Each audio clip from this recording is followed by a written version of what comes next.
I think in my last probably 3 talks, I've always focused it on XCM because I do believe like XCM is the thing that makes Polkadot different, right? So today I'm going to focus it solely on EVM calls with XCM. So this is actually a feature that was launched live on mainnet in July. So now on Moonbeam, any parachain can tap into Moonbeam's EVM via XCM messages, which is pretty interesting because a lot of the parachains don't have an EVM themselves, but they could get access to an EVM using XCM as a tool. So, I was introduced, I'm Alberto, and I work at Developer Relations. So yeah, making EVM calls the Moonbeam way, just to make it a little bit more flashy, the name. OK, so now my computer is completely frozen. All right, there you go. So before we go into the presentation, it's important that you understand what remote dispatchers are. I talked about this on Polkadot Decoded earlier this year, so I do recommend to check that talk. If you Google Alberto Decoded Moonbeam, probably you'll see it in YouTube. But we're going to do a brief sort of introduction into remote dispatchers. It has many names. We originally in Moonbeam, we called it multi-location derivative accounts. Now it's computed origins, remote origins, but the concept is it's basically the same. So the idea is that an account, the first concept that we have to introduce for remote dispatchers is a sovereign account. Okay, so every Polkadot parachain, every single Polkadot parachain has an account in other parachains, right? And they control it through governance, through root, whatever you want to call it, right? So basically, Moonbeam, for example, has an account in Bifrost, okay? And that is used, for example, for token transfers. So that is a concept that you have to understand because when an XCM message gets executed on Bifrost, I'm using it as an example because they're here, the message sender of the execution, it's actually the sovereign account. The first sort of like execution is done with the sovereign account as the message sender in the Ethereum context, okay? So why is this important? Because for remote origins, the way that this works is that remote dispatchers via XCM is actually a subset or a morph. You're morphing that sovereign account into an account that's specific to a specific user. An account is specific to a user. The way this works is that every time that, for example, an XCM message is sent from Moonbeam, you include a specific instruction. Okay, so XCM, it's a set of instructions that as a whole, they result in an action. And so in this case, the specific instruction that you have to include, it's called the send origin. And the only thing that you do with the send origin is say, OK, so I am actually going to use Alberto on Moonbeam, and I'm going to include his address in this instruction. It's a very simple instruction, OK?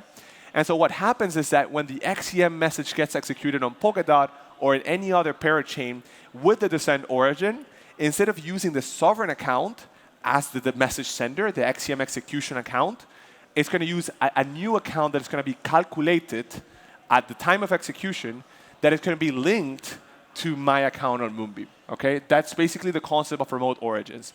What this unlocks is a possibility for a user on Moonbeam or in any Polkadot parachain or the relay chain itself to control actions on other parachains or blockchains via XCM without having to move to that account, switch the wallet, blah, blah, blah. Okay?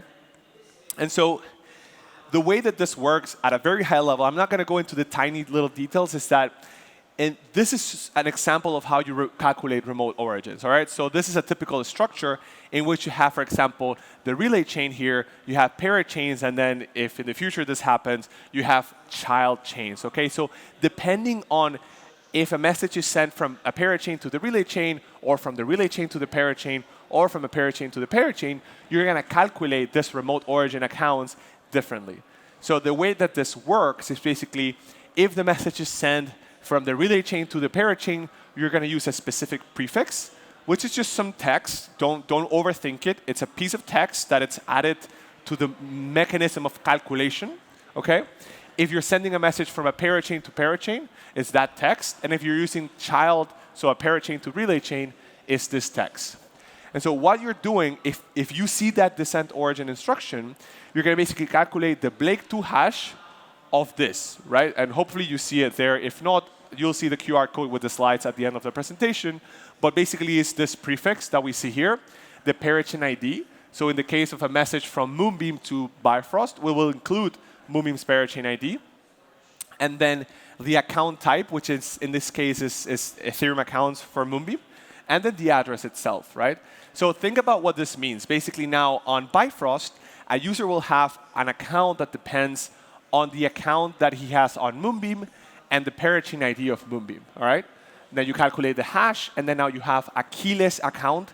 Keyless because there is a private key, but you don't really know what it is, and it's impossible to guess it.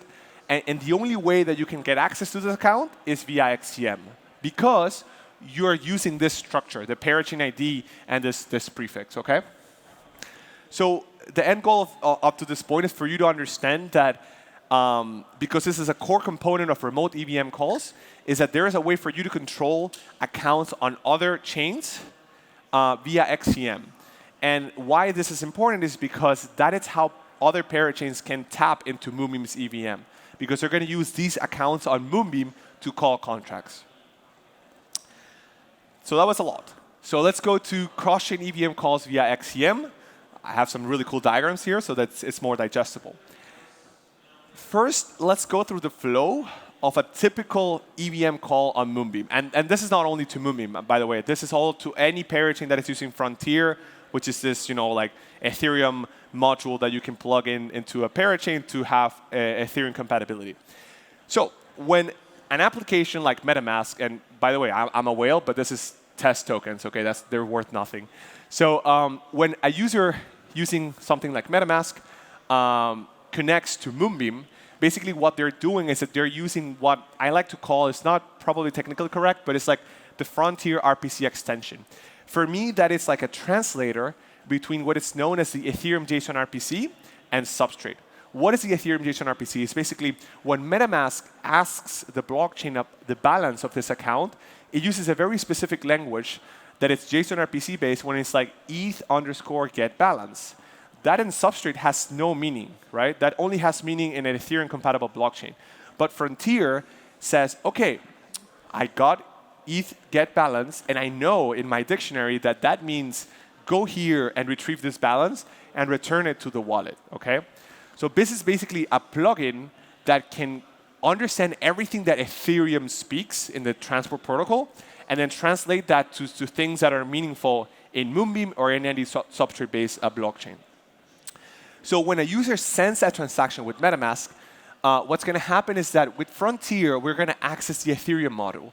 I'm trying to abstract a lot of the complexities here, so I'm calling it Ethereum module, a specific module on Moonbeam that is going to validate the transaction, make sure that, for example, the signature is valid. It's going to retrieve who is the sender of the transaction and do a lot of validation checks. And it's going to send the valid transaction to another module called the EVM module or EVM access layer. It's actually called Palette EVM, but I don't like to use those phrasings because I like to keep it high level. And that module is going to access the actual EVM. The EVM is a machine that it's very basic. You just say, hey, buddy, I have this state. So Alberto has this tokens, and this is a transaction that I want you to execute. Calculate what is the result of Alberto's state, for example, okay? So after the EVM executes this transaction, everything is great. Alberto now did an interaction with the DeFi protocol or whatever. It's going to return something called the Ethereum logs. And this is very critical because this is basically the transaction receipt, for example, which is crucial for dApps and wallets. And this looks like this. It has a transaction hash, it has a from, it has a to, it has a signature. It has a lot of components. The receipt or the transaction by hash depends on what you want to ask. Now let's go to something a little bit more complicated, which is how you do this, but with XCM. Right? So now how we adapt this flow, the flow that I showed you before, right? You have a user, Frontier, the Ethereum model, the access model to the EVM with the EVM itself, and Ethereum logs. How we modify this flow to be able to tap to Moonbeam's EVM via XCM. So the first thing that changes, you have a user or a dApp in another completely different consensus, right? You don't really know what signature scheme they're using. You don't really know if they use apples as a token or whatever signature scheme or whatever consensus. You don't really know anything. All you know is that Moonbeam received an XCM message that if it's built correctly, it's going to execute an EVM call, okay? And the first thing that this message has to include, you guessed it, is the send origin. It's this specific XCM action that it's when Moonbeam sees that instruction, it says, OK, I need to calculate a new account because this guy is not going to use the sovereign account to control the EVM. And so basically, we get Moonbeam, forget about all this. This is all like abstracted for Moonbeam. Moonbeam doesn't really care. All that Moonbeam cares is the XCM message that it's received, and it's going to be executed on Moonbeam. And so think about what this means, right? We cannot validate a transaction because the message that we get doesn't have a signature, because this guy could sign with SR25519 and not ECDSA, which is like the Ethereum signature scheme, right? So we cannot really, like, the XCM message doesn't include any signature or anything that we can say, OK, this actually, it's a valid transaction. So the way we actually check for validity is a bit different. We completely trust the XCM message that we received, and we're going to execute it as is. So we had to construct a new module that is basically does the sort of like XCM validity checks to ensure that this is a valid message to tap into the EVM. And so that is the first difference, right? For example, like I said before, there's no signature. Like when you're going to go into the EVM via XCM, we have no information about the signature of the dispatcher. And you'll see that that has some consequences. So once this module checks all the XCM validity, let's say, now it interacts with the Ethereum module, which is not going to validate anything because there's no signature to validate. There's very few validity checks you can do at an Ethereum perspective. And so basically, it's going to just send the validated transaction that was validated by this step to now the EVM. Once again, remember the EVM is a state machine, so it doesn't really check signatures, check the validity of the signatures, and so on. It's just basically you can actually say, hey, this is the account, this is the action, do something and give me a result. Okay. So up to this point, the EVM doesn't really care about anything that happened before.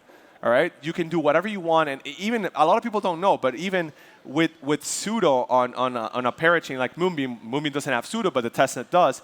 I can do an EVM call saying that I'm, Martin from Glimmer Apes, right? I can do it because the EVM doesn't really care about the signatures checking and everything, right? And then the EVM is going to execute the request that was given to it, and then it's going to provide some logs, okay? And we're going to go into a little bit more detail on the logs. But the logs, in principle, they look very similar to the previous logs that I showed you before, right? It has a transaction hash, it has a from, it has a to. There are some tiny differences that we're going to go into. But hopefully you understand the flow. And what I want you to understand basically is the difference here is that Moonbeam now acts, instead of having Frontier to interact with the user, now, this is all abstracted to Moonbeam, and all that Moonbeam cares is how the XCM is constructed and if it's constructed the right way. So, main differences between the regular way and the XCM way. The first one is that because it has no signatures, and if you're familiar with Ethereum, you would understand it because it's a technical limitation. Basically, the transaction hash of an Ethereum transaction, it's calculated by the Ketchak 256 hash of the transaction object, right? If the signature it's null, that's the only difference between one transaction and the other. So if two transactions are doing exactly the same, calling X contract with this gas limit, with this variables, the only difference between two transactions is going to be the signature. If the signatures we don't know the signature, two transactions could have the same hash. Fun fact is that in Moon-based Alpha, our testnet, that's actually happened. There's like transaction hash collusion. So we actually found it out the hard way. So to avoid that, we use a global nonce, meaning that there's not a nonce per account like the regular Ethereum model. There's basically a nonce for everyone. So someone said, oh yeah, but that is very limited because you're limited to UN256 nonces. We're like, well, but that's like a lot of nonces, right? So when we get to that point, we'll probably figure out some other way. So there's a global nonce. There's no easy recover, right? Why? Because there's no information about the signature. And you will see, I should have actually put the transaction logs before, but there's no signature information. And so the easy recover is a way that you can get the sender of the transaction recovering it from the signature. But the message sender, the from, is still injected in the transaction received and transaction by hash. So that information is not lost. And the gas price is 0. And you're like, wait, does that mean that I can use the EVM for free? And the answer is no, because that would be problematic. The gas price is 0 because we're charging the users or the developers or whatever the execution at an XCM level, not at an EVM level. Okay, so instead of the EVM doing the gas charging of every opcode, that we put at 0, so the EVM doesn't have to do any checking of the cost of the transaction, because we're charging it when you execute the XCM, not when you execute the EVM call. So if you actually go, wait, anyways, I missed something. But this is an example of the transaction received. As you can see, maybe it's a bit too small, but hopefully you can see it. What I want you to show you is basically the gas price is 0. That's kind of weird, right? But this is because it's a remote call via XCM. You can see here that the signature, it's 0x1. There's no signature information, right? So if you would have a similar transaction, right, from this same from, the same to, and all this, you could have the same transaction hash. And so that's why this nonce over here, where is it? The nonce.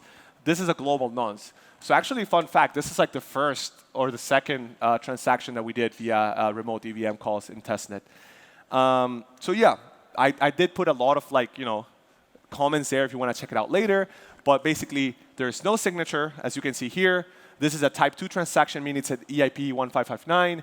Gas price is 0. But you can also see the from. The from is not, it's included there because it's always an important thing that dApps use to build on top of this. I have very little time. So I wanted to do a live demo. Those usually don't go very well. So I do have a functioning demo here that you can check by yourself if you want to do it later. If I have time, I'll try to do a live demo. But yeah, I'm not going to push it, OK? So how do you make EVM calls via XCM? Unfortunately, right now, it's a very complicated not straightforward process, because there's no SDK that abstracts all the complexities. So you have to do a lot of manual steps. The first thing you have to do is build your own XCM, OK? And as I said before, the first instruction has to be the send origin, all right? All these instructions below, I mean, you can actually remove these ones. They're not important. All these instructions are important, but the send origin is the primordial one, because that is going to make the remote origins mutation that I mentioned before. The second instruction is withdraw asset. What do you do with withdraw asset? So when someone wants to do a remote EVM call on Moonbeam, it has to pay for it. It's not free. And so this account that the person owns in Moonbeam, right, from Bifrost, for example, has to have assets. And so in order to be able to pay for that execution, it's going to withdraw assets from that account into a space that I like to call, it's called forgot about it, but it's like they're put into a holding stage, a pattern in which they're not owned by anyone. They're there so that it can be used by other XCM instructions, OK? And so the next step is by execution. And this is a very typical XCM instruction, because everything that you're going to do via XCM, you need to buy execution time. You need to pay for it, right? And so you're using block space, Moonbeam block space in this case. And so you're going to use the assets that you withdrew with this instruction, and you're going to use it to buy execution on Moonbeam so that you can execute the remote call. And then we have transact, which is another XCM instruction that is just basically execute some arbitrary set of bytes. Okay, that could be do a balance transfer, do a remote EVM call. It just depends, up to you. These fancy instructions here is like the correct way to build a message. They're not really mandatory, but it's just, if you are curious about it, just ask me after the presentation because of timing. All right, so let's go now to this particular bit of the presentation, the transact instruction. This is where the magic happens. All of this is very standard. This is the send origin, withdraw asset by execution, but this is where the meat of the XCM message is. So I'm going to try to explain it as high level as possible. This is when when you build an XCM message and you started putting the instructions, building the instructions, you're going to need to provide the following inputs for transact: an origin kind, some weights, and then the call. Okay. So the origin kind, you should select sovereign account, because sovereign account in the context of XCM is assigned origin. That's a special kind of origin. For now, if you're really curious, you can ask me about it later. But for now, just trust that you have to put sovereign account. The next thing is require wait at most. So the wait is the amount of execution time that you need on Moonbeam. And this is particular to the transact only, OK? So it is kind of easy, actually. It's not that complicated, because all that you need to do is do a gas estimation on Moonbeam, which you can use Ether.js or whatever tool to just estimate the call as another EVM call, how much gas you're going to need. And then for the ref time, you need to basically just multiply that by 25,000. It's a constant, and it's documented in our documentation of why it's 25,000. And then for the proof size, which is another component of the weight, you have to divide the gas limit by 4. This is how we map gas, which is a concept that is only on Ethereum, mainly, to weight, which is the Polkadot way of dealing with like execution time and so on. All right? So it's multiplying and dividing, so it's not complicated. And then the last part. Hello? OK. The last part is the call, this part right here, which is basically the bytes that you want to execute in the destination chain. In this specific example, we're going to do something called Ethereum XCM pilot, which is the module in the diagram that I showed before. Okay? I know it's a lot to digest, so I'm not explaining it. I'm not expecting for you to understand all of this for this presentation, but I guess this is for posterity. And then the transact weight, you can obtain this with, you need to provide, for example, like in a regular transact call, you can, for the specific remote EVM call, you can do it like this. But in other components, you can do it with the Polkadot.js SDK by calling the payment info module. But this is not that important for remote EVM calls, although it's helpful as well. So you can do it both ways. You can do it via the payment info method or endpoint from the Polkadot.js SDK, or you can do it this way, which is a bit more friendly for Ethereum developers. All right. Let's get to the end example. I'm not going to have time for the live demo, luckily. So let's do, I'm using Ethers, right? This is an Ethereum library. And so we're going to call an incremental contract. This is on Moonbeam, by the way. This is not like, oh, yeah, Moonbeam alpha testnet. This example is actually on production right now. And we use HydraDX to do the remote EVM call. So you can see here that I'm importing Ethers. This is a smart contract that is deployed on Moonbeam. It's a very simple incremental contract. I am getting the ABI of the contract. I'm going to call the function increment. And then I have the interface. And all I want to get is the selector, the function that I'm calling on the contract, which is basically the function increment. The selector is this one. So that's the bytes that I want to call on the smart contracts. I do the gas estimation. Once again, this is using Ethers. I estimate the gas. The gas is roughly 40,000 units of gas. I do the math that I showed you before. I bump it by 5% because why not give it a little bit more of room, as this is something typical that you can do on Ethereum as well, bump the gas limit a little bit manually. So there's nothing crazy here. We're using Ethereum libraries to get some gas estimation. The next step is where things get a little bit more complicated, because now we have to get the bytes that we're going to send, in this case, from HydraDX. So I mentioned before that you're going to be calling the Ethereum XCM module. And this is how you build the call on Moonbeam. Even though some things might seem weird, like this, for example, you can see that all the parameters that you need to provide are very friendly to Ethereum developers. This is gas limit. This is the action that you want to do, which is calling this contract. You're providing 0 glimmers as value, as a value that you're doing in the EVM call. And then this is the input, which is the function selector of the contract that you want to do. If you want to follow this example, you can click here in the incremental contract or in here for the actual bytes. And then the next step is actually doing the remote call, like doing the actual thing, going to HydraDX and executing everything all together. It's a lot to digest, but like I said, I left here URLs to the actual thing, and I can show it to you. And this is actually one of the ones that I did as test. You can see here that we have the nonce, which is a global nonce, the from, the to, the value, gas price is 0, no signature information. And then what I can show you now,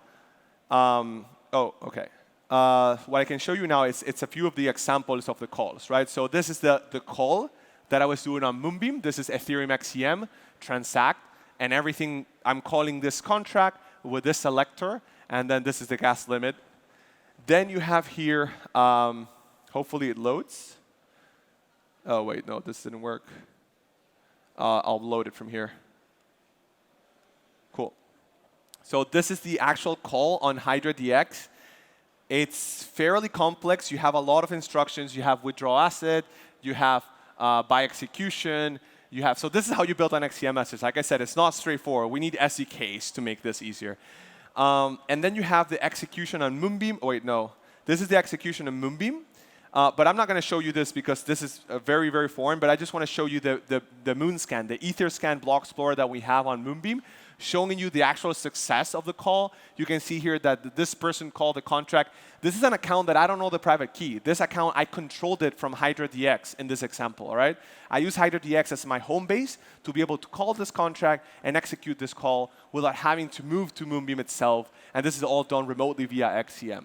So you can go here and check that the contract is there, and then everything is working. You can see here that the gas price is 0, so this guy pay a transaction fee of 0, but that's a lie because that's on the EVM level, which is what Moonscan is showing you, right? But if you check, you paid actually on the XCM execution level. So I think that's all I had for you today. What this is unlocking, to be honest, is it's a lot of different interoperability scenarios. Right now, we're very excited about something that we launched called Moonbeam Routed Liquidity, which is a way for liquidity outside of Polkadot to go into Polkadot via Moonbeam. And this is actually using remote EVM transactions, which is pretty exciting because for me personally, it's one of the true use cases of XCM, besides token transfers, which is boring, right? So this is actually using XCM as a technology to do something much more than just token transfers, which at this point is a standard in the industry. Everyone is doing token transfers via bridges, kind of, right? So if you want to learn more, these are today's slides. They're also in a bit.ly link. Feel free to scan the QR code. These are channels, website, and Discord, and Telegram. If you want to reach out to me personally, if you're interested in this, I don't do a lot of Twitter, but you can reach out via there or Telegram. I'm a lot more responsive in Telegram. If you're excited about what I presented today and doing remote EVM calls, feel free to reach out. We're happy to work with any parachain team or any developer that is interested on this idea, because I truly believe that this is, like I said, this is like the groundbreaking stuff for XCM and Polkadot. If we don't exploit this in a good way, we're just another ecosystem of blockchains isolated that are doing token transfers. So yeah, thanks a lot for tuning in. So I know we're a little bit over time, but I don't know if I have time for questions. If anyone has any question, I think we can steal 5 minutes from that. So let me just grab the mic. There's a party afterwards, though. So of course there are. You don't mind? Pass the mic. Thanks. Thanks. Two super quick questions. The global nonce, when you interact directly with Moonbeam or Ethereum, it's the nonce that is associated to your account, so you know what you have to declare, and you know how to use it to invalidate the previous transaction and things like this. This is a global nonce that is specified at source, if I understood correctly. So what happens if other transactions arrive before yours? Yeah, I understand your question. So actually, no. That's a very good question, but that differs a lot from the Ethereum model. That it's a nonce that it's local to Moonbeam. If you want to go, I mean, they're not showing the slides, but if you want to go into a specific, it's a nonce associated to the Ethereum XCM module that we have. And so it is calculated on the fly when the XCM is being executed. That way the user, I never put a nonce. When I was showing you the slides, even though I went through it pretty quickly, I never specified a nonce. That it's a nonce that is given to your transaction by the protocol when it's being executed. Right. And the main point is to prevent transaction hash collusion. So. Okay. And then the hash that you compute to understand, well, to define this account that is controlled remotely, right? This hash is provided by the source XCM message, or do you compute it in Moonbeam as well? That would be very dangerous. Exactly. Yeah. So the only thing that is provided by the source chain is a send origin instruction, right? Okay. So if they don't provide it well, all they're doing is harming their community, right? Because if they're cheating their users and not Moonbeam. Moonbeam is not really affected. Like I said, it's very isolated. So the way that this works is that Alberto signs a transaction on HydraDX, and HydraDX automatically includes this instruction called the send origin with Alberto's account on HydraDX. And then Moonbeam on the fly, when it's executing the XCM message, will calculate this keyless account. Because if not, it would be very, very dangerous. But that's also a great question. So okay, thanks. Cool. Thank you. Any other questions? Over here. Yep. Would you mind? Yeah, hey Alberto. So my question concerns on derived accounts, right? So, for example, Alice on HydraDX has some Hydra tokens, right? But then the derived account of Alex in Moonbeam doesn't have Moonbeam tokens, right? But also, Moonbeam has the sovereign account in HydraDX. So the fees payment happens on Hydra and not in Moonbeam, because Alex derived account doesn't have Moonbeam tokens in Moonbeam blockchain, right? That is a great question as well. And it's great that you're asking this because it means that the flow is very complicated, to be honest.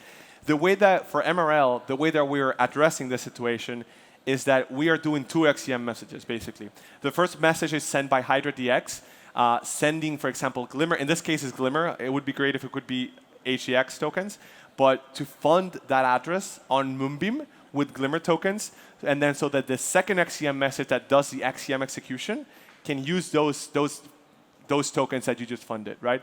One of the problems right now that we have is that you cannot send an XCM message in which you're transferring tokens, for example, the wormhole DAI that it's originated in Moonbeam, and HDX, which it's originated in another parachain, in the same XCM message.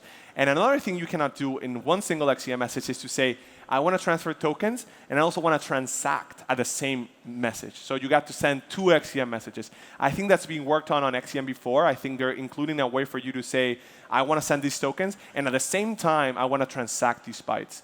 So basically what happens is that on Moonbeam, you can pay remote EVM execution with any token that is accepted on Moonbeam. So for example, on Bifrost, you could use BNC token, or XCBNC, how we call it on Moonbeam, to pay for the remote EVM call. And that's only possible because we charge at an XCM execution level. Because the EVM has no clue that it can charge in BNC tokens, but the XCM execution, it's aware that it can charge in BNC tokens. So right now, the main drawback, one of the main drawbacks is that you have to do, if you don't have Glimmer on your remote dispatcher account, or BNC in this example, you need to do 2 XCM messages. One to fund the address, and the other one to execute. But it's doable, and you can do it in a batch so that it's only one signature for the user, which is what we're doing in MRL. But it's really complicated. So yeah, thanks for the question. Okay. Cool. Is there any other question? I guess we all just want to go for beers and everything, right? So. Okay, thank you very much, you all. This is a wrap. Thank you very much for staying here today. Tomorrow, we have another packed day. We start at 9 a.m. So I hope you get some party today and see you all tomorrow. Thank you. Bye.